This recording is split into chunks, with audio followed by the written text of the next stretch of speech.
मरहम, क्या पूरा हुआ गुंजन का बदला? अपने प्रेम जाल में फंसाकर अभिनव न सिर्फ गुंजन के जिस्म बल्कि जज्बातों से भी खेल गया और शादी कहीं और कर ली। अब गुंजन इस अपमान का बदला लेना चाहती थी। गुंजन जल्दी जल्दी काम निपटा रही थी। दाल और सब्जी बन चुकी थी, बस फुलके बनाने बाकी थे। तभी अभिनव किचन में दाखिल हुआ और गुंजन के करीब रखे गिलास को उठाने लगा। उसने जानबूझकर गुंजन को हौले से स्पर्श करते हुए गिलास उठाया और पानी लेकर बाहर निकल गया। गुंजन की धड़कनें बढ़ गईं। एक नशा सा उसके बदन को महकाने लगा। उसने चाहत भरी नजरों से अभिनव की तरफ देखा, जो उसे ही निहार रहा था। गुंजन की धड़कनें फिर से ठहर गईं। लगा जैसे पूरे जहान का प्यार लिए अभिनव ने उसे आगोश में ले लिया है और वह दुनिया को भूलकर अभिनव में खो गए हैं। तभी अम्मा जी अखबार ढूंढती हुई कमरे में दाखिल हुई और गुंजन का सपना टूट गया। नजरें चुराती हुई गुंजन फिर से काम में लग गई। गुंजन अभिनव के यहाँ खाना बनाने का काम करती। अम्मा जी का बड़ा बेटा अनुज और बहू सारिका जॉब पर जाते हैं। छोटा बेटा अभिनव भी एक IT कंपनी में काम करता है। उसकी अभी शादी नहीं हुई है और वह गुंजन की तरफ आकर्षित है। 22 साल की गुंजन बेहद खूबसूरत है और वह अपने माता पिता की इकलौती संतान है। माता पिता ने उसे बहुत लाड प्यार से पाला है, इंटर तक पढ़ाया भी है, मगर घर की माली हालत सही न होने की वजह से उसे दूसरों के घरों में खाना बनाने का काम शुरू करना पड़ा। गुंजन जानती है कि अभिनव ऊंची जाति का पढ़ा लिखा लड़का है और अभिनव के साथ उसका कोई मेल नहीं हो सकता, मगर कहते हैं ना कि प्यार ऐसा नशा है जो अच्छे अच्छों की बुद्धि पर ताला लगा देता है। प्यार के एहसास में डूबा व्यक्ति सही गलत ऊंच नीच अच्छा बुरा कुछ भी नहीं समझता। उसे तो बस किसी एक शख्स का ख्याल ही हर पल रहने लगता है और यही हो रहा था गुंजन के साथ। सोते जागते हर समय अभिनव ही नजर आने लगा था। धीरे धीरे वक्त गुजरता गया। अभिनव की हिम्मत बढ़ती गई और गुंजन भी उसके आगे कमजोर पड़ती गई।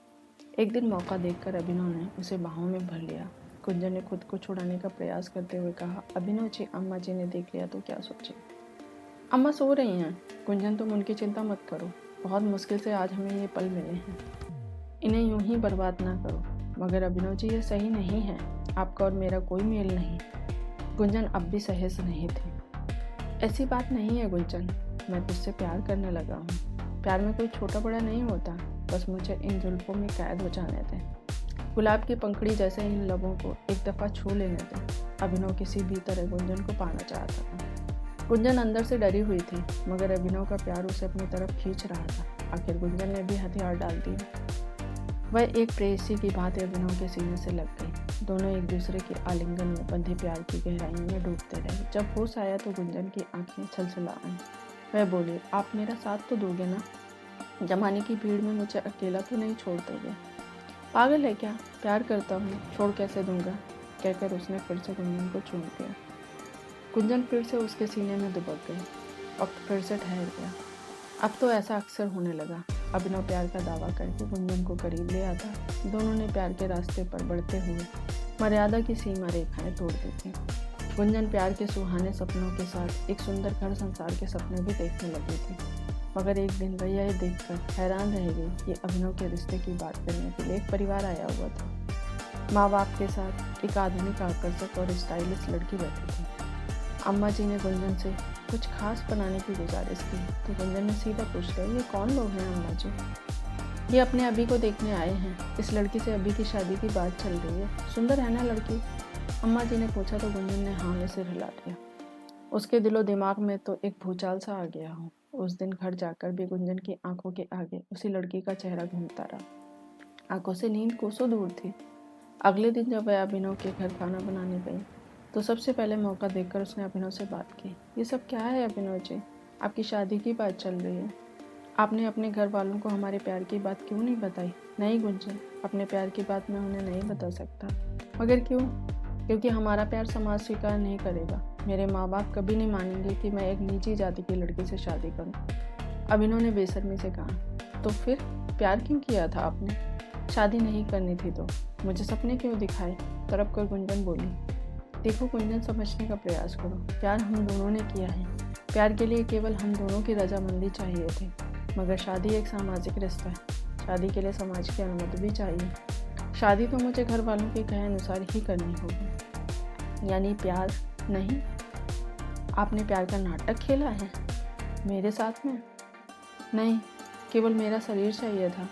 क्यों कहा था मुझसे कि कभी अकेला नहीं छोड़ोगे? मैं तुम्हें अकेला कहाँ छोड़ रहा हूँ गुंजन। मैं तो अब भी तुमसे प्यार करता हूँ मेरी जान। यकीन करो, हमारा यह प्यार हमेशा बना रहेगा। शादी भले ही उससे कर लूँ, मगर हम दोनों पहले की तरह ही मिलते रहेंगे।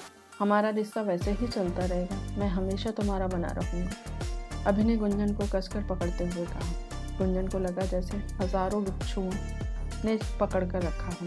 वह खुद को अभिनव के बंधन से आज़ाद कर काम में लग गई। आंखों से आंसू बहे जा रहे थे और दिल रो रहा था। घर आकर वह सारी रात सोचती रही अभिनव की बेवफाई और अपनी मजबूरी उसे रह रह कर कचोट रही थी। अभिनव के लिए भले ही यह प्यार तन की भूख थी, मगर उसने तो मन से चाहा था, तभी तो अपना सब कुछ समर्पित कर दिया था। इतनी आसानी से वह अभिनव को माफ़ नहीं कर सकती थी। उसके किए की सज़ा तो देनी ही होगी। वह पूरी रात यही सोचती रही कि अभिनव को सबक कैसे सिखाया जाए। आखिर उसे समझ आ गया कि वह अभिनव से बदला कैसे ले सकती है। अगले दिन से ही उसने बदले की पटकथा लिखनी शुरू कर दी। उस दिन वह ज़्यादा ही बन संवर कर अभी के घर खाना बनाने पहुंची। अभी शाम 4 बजे की शिफ्ट में ऑफिस जाता था।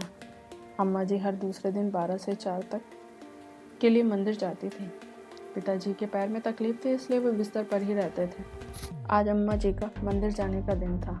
12 बजे उनके जाने के बाद वह अभी के पास चली आई और उसका हाथ पकड़कर बोली, अभिनव जी, आपकी शादी की बात सुनकर मैं दुखी हो गई थी, मगर अब मैंने खुद को संभाल लिया है। शादी से पहले के इन दिनों को मैं भरपूर इंजॉय करना चाहती हूँ, आपकी बाहों में खो जाना चाहती हूँ। अभिनव की तो मांगी मुराद पूरी हो रही थी। उसने झट से गुंजन को करीब खींच लिया और दोनों एक दूसरे के आगोश में खोते चले गए और दो जिस्म एक प्राण बन गए। बेड पर अभी की बाहों में मचलती गुंजन ने सवाल किया, कल आप सच कह रहे थे अभिनव जी, शादी के बाद भी आप मुझसे यह रिश्ता बनाए रखोगे ना? हाँ गुंजन, इसमें तुम्हें शक क्यों है? शादी एक चीज़ होती है और प्यार दूसरी चीज़। हम दोनों का प्यार और शरीर का यह मिलन हमेशा कायम रहेगा। शादी के बाद भी यह रिश्ता ऐसे ही चलता रहेगा। कहकर अभिनव फिर से गुंजन को बेहताशा चुनने लगा। शाम को गुंजन अपने घर लौट आई और खुद से घिन आ रही थी। वह बाथरूम में गई और नहाकर बाहर निकली, फिर मोबाइल लेकर बैठ गई। आज के उनके शारीरिक मिलन का एक एक पल इस मोबाइल में कैद था। उसने बड़ी होशियारी से मोबाइल का कैमरा ऑन करके ऐसी जगह रखा था जहाँ से दोनों की सारी हरकतें कैद हो गई थी। यह 1.5 घंटे का लंबा अंतरंग वीडियो था। 10 दिन के अंदर उसने 3 से 4 वीडियो और शूट कर लिए। फिर वीडियो एडिट करके बड़ी चतुराई से उसने अपने चेहरे को छुपा दिया। कुछ दिनों में अभिनव की शादी हो गई। 8-10 दिनों के अंदर ही उसने अभिनव की पत्नी से दोस्ती कर ली और उसका मोबाइल नंबर ले लिया। अगले दिन उसने अम्मा जी को कह दिया कि उसे मुंबई में जॉब लग गई है और अब काम पर नहीं आ पाएगी। उस दिन वह अभिनव से मिली भी नहीं और घर चली आई। अगले दिन सुबह सुबह उसने अपने और अभिनव के 2 अंतरंग वीडियो अभिनव की पत्नी को व्हाट्सएप कर दिए। 2 घंटे बाद उसने 2 और वीडियो व्हाट्सएप किए और चैन से घर के काम निपटाने लगी। शाम 4 बजे के करीब अभिनव का फ़ोन आया। गुंजन को इस तरह का अंदाज़ा पहले से था। उसने मुस्कुराते हुए फ़ोन उठाया तो सामने से अभिनव को रोता हुआ स्वर सुनाई दिया, गुंजन, तुमने यह क्या किया मेरे साथ? मेरी शादीशुदा ज़िंदगी की अभी ठीक से शुरुआत भी नहीं हुई थी और तुमने ये वीडियो भेज दिया। तुम्हें पता है माया सुबह से मुझसे लड़ गई है और अभी अभी सूटकेस लेकर हमेशा के लिए अपने घर चली गई। गुंजन, तुमने यह क्या कर दिया मेरे साथ? अब तुम ना घर के ना घाट के। गुड बाय अभिनव। वाक्य पूरा कर गुंजन ने फ़ोन काट दिया। उसने आज अभिनव से बदला ले लिया था। खुद को मिले हर आंसू का बदला आज उसे महसूस हो रहा था, जैसे उसके जख्मों पर किसी ने मरहम लगा दिया। Thanks for watching. You like this story, please subscribe my channel. Thank you.